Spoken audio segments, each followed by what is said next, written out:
নমস্কার বন্ধুরা, দিশানের রান্নাঘরে সবাইকে স্বাগত। আজকে আবার একটা নতুন ভিডিও নিয়ে চলে এসেছি। এই যে দেখুন, আমরা সবাই মিলে আজকে পুকুরের নেট টানা দিয়ে মাছ ধরবো, সেই জন্য চলে এসেছি পুকুর পাড়ে। চলুন তাহলে ভিডিওটি শুরু করা যাক। আরো সারা দিকে সরে যা।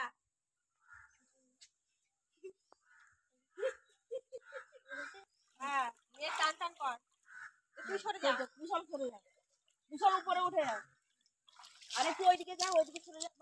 হ্যাঁ, আমার সময় হয়েছে, দাঁড়া, আমি যাবো তো।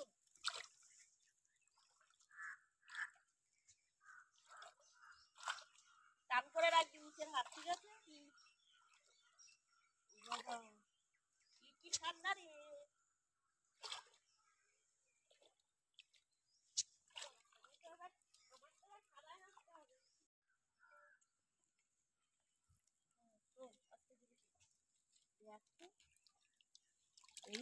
অনেক ভেতানি হয়েছে।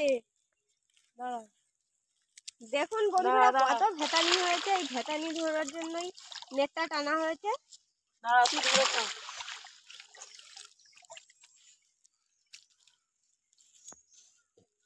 সরে আয়, এদিকে আমার দিকে সরে আয়। পাতাগুলো ভাসিয়ে দাও উপর থেকে।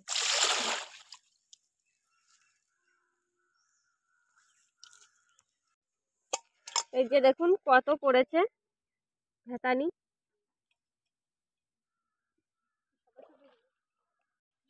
ডাব গাছে উঠেছে।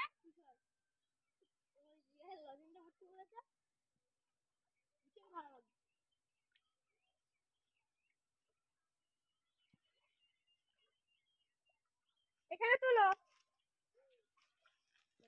ঘুরে আয়, একটু ঘুরে আয়।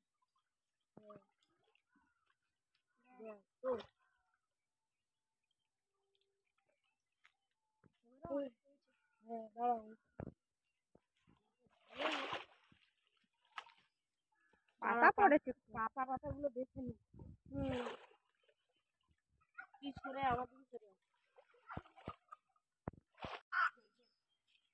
ধরবি। অনেকটা হয়েছে।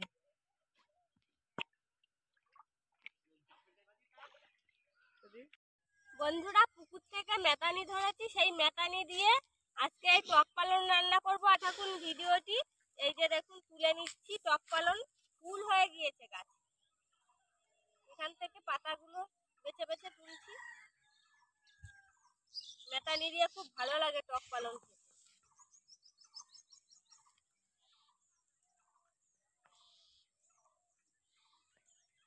শাকগুলো তুলে ভালো করে ধুয়ে নিয়ে এসেছি। এইবার টক পালংটা রান্না করে নেব। কড়াইতে তেল দিয়ে দিয়েছে, শুকনো লঙ্কা,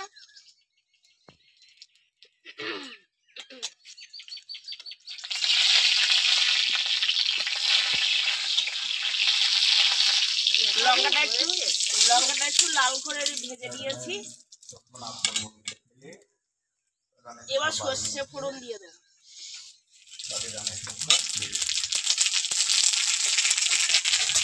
এবার এই মেথারি গুলো তেলের মধ্যে দিয়ে দেবো।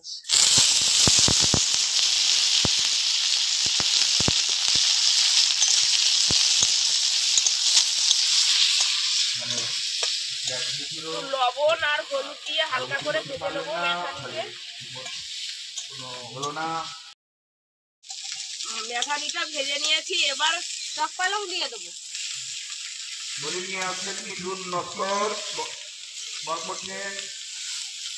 ঠান্ডা যেন ঘুরে ফিরে আসে,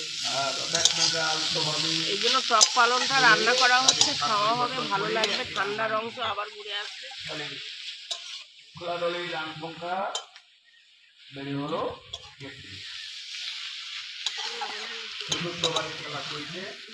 টক পালন সব গলে যাচ্ছে। হলুদ,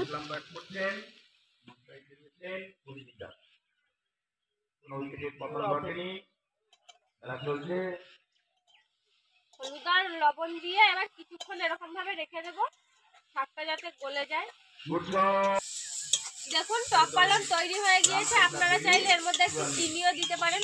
আজকে আমরা একটু টক টক খাবো বলে সেই জন্য চিনি দেইনি। হয়ে গিয়েছে, এবার নামিয়ে নেবো। আমাদের ভিডিওটি শেষ পর্যন্ত দেখার জন্য ধন্যবাদ। ভালো লাগলে লাইক কমেন্ট শেয়ার করবেন। আবার ফিরে আসবো নতুন একটা রেসিপি নিয়ে। সবাই ভালো থাকবেন, সুস্থ থাকবেন।